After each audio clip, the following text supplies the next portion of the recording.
Kathy Gornik is a local business owner who is president of Thiel Audio, a 33-year-old internationally renowned manufacturer of some of the finest loudspeakers in the world that are sold all over the United States and exported to more than 30 countries internationally from right here in Lexington.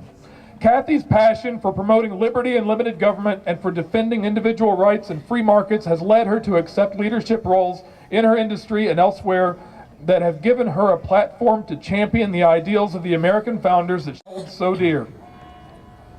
Her many years of leadership, including chairmanship of the Consumer Electronics Association, a 2,200 company member organization comprised of the likes of Sony, Panasonic, and Microsoft, has given her the opportunity to form a strong foundation of free market support within this influential organization, and has given her audiences on national television, radio, and newspapers, and multiple testimonials before the U.S. Congress. Closer to home, Kathy focuses her efforts through her chairmanship of the Bluegrass Institute for Public Policy Solutions, a state-based free market think tank whose mission is to empower Kentuckians to take back their freedoms by promoting governmental accountability and transparency in Kentucky, as well as reducing regulations and taxes and other hindrances to liberty and prosperity. In addition to many business awards, Kathy's efforts in promoting liberty have earned her numerous accolades, including the first ever Bastiat in Business Award, of which she is most proud. Please welcome Kathy Gornik.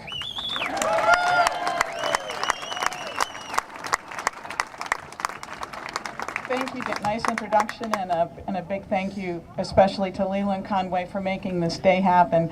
Like a couple of other people here, this is the very first time I have been asked to address an event like this. Can you hear me now? It's a little bit exciting and nerve-wracking for me to stand here. Okay. So again, my name is Kathy Gornik. In the early part of this century, 4 people came from Yugoslavia on a boat through Ellis Island to Cleveland, Ohio, where they married, produced children that married, that produced me. So I'm 100% Slovenian, a second-generation American, and for that courageous act, I dedicate my speech here, which is really just a few comments. I would like to say to you that the reason that they came is very simple.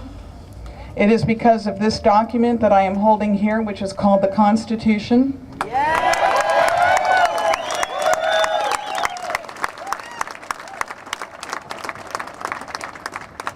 You all know that it is under attack, and I'm sorry to say, by both the left and the right.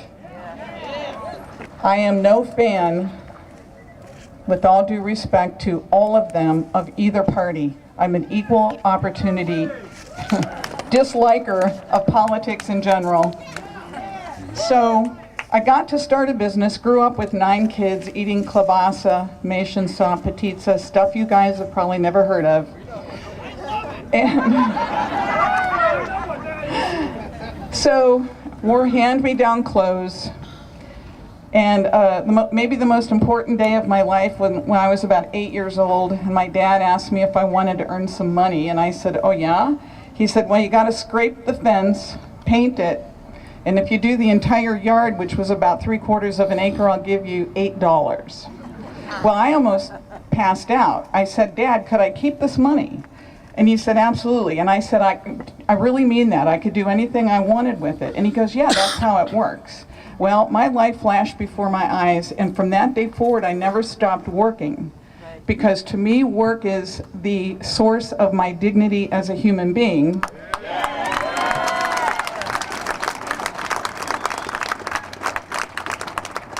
It allows me to stand on my own 2 feet. So I formed a business, which is a little business.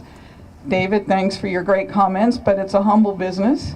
And I'm very proud of it, and I want to say, we've all heard about what Obama's doing, and it is having a huge effect on my ability to continue to hire people and produce wealth. So we've heard enough about Obama. I would like to address in particular those business people who are here in the audience who tend to be a minority because we're business owners and we are very much under attack not only by the rising taxes that are coming our way, but by an onerous piece of legislation called card check.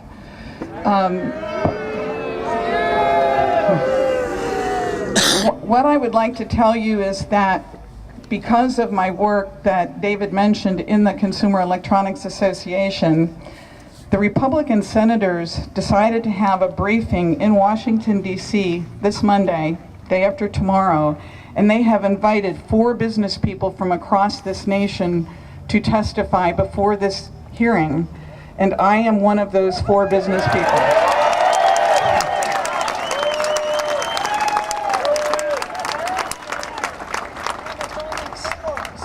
So on Monday at 3 o'clock, C-SPAN 3 will be filming it. I will, probably with the help of my doctor, be able to get through that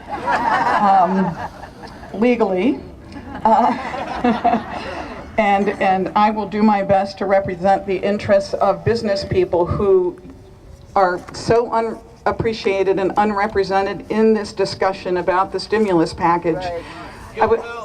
I would also like to address some comments to the young people and actually to invite as many young people. It's just such a great joy and pleasure to see them, to come again on April the 18th, where we hope to have a follow-up to this wonderful event today and exceed the number of people that showed up in Cincinnati last weekend. They claim to have 5,000.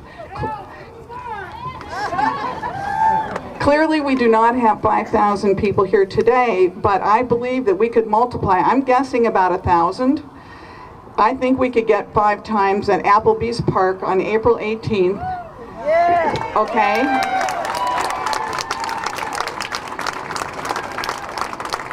Thank you. And my final comment is that it is the Bluegrass Institute for Public Policy Solutions who is organizing this event. I am chairman of the board of the Institute, and it is a nonpartisan group that intends to help each and every individual in this great commonwealth to take back their freedoms that they were born with. One of the most important ideas in this document is that your rights were not granted by a government, by a human being, by anybody. That's right. They belong to you by nature of you having been born. You are a sentient human being who owns yourself, and nobody else has the right to tell you how to live your life or how to spend your money. Right. So the Bluegrass... So I hope to see you all on April 18th, and please keep your fingers crossed for me on Monday. Being on national television is not my idea of a good time. Thank you.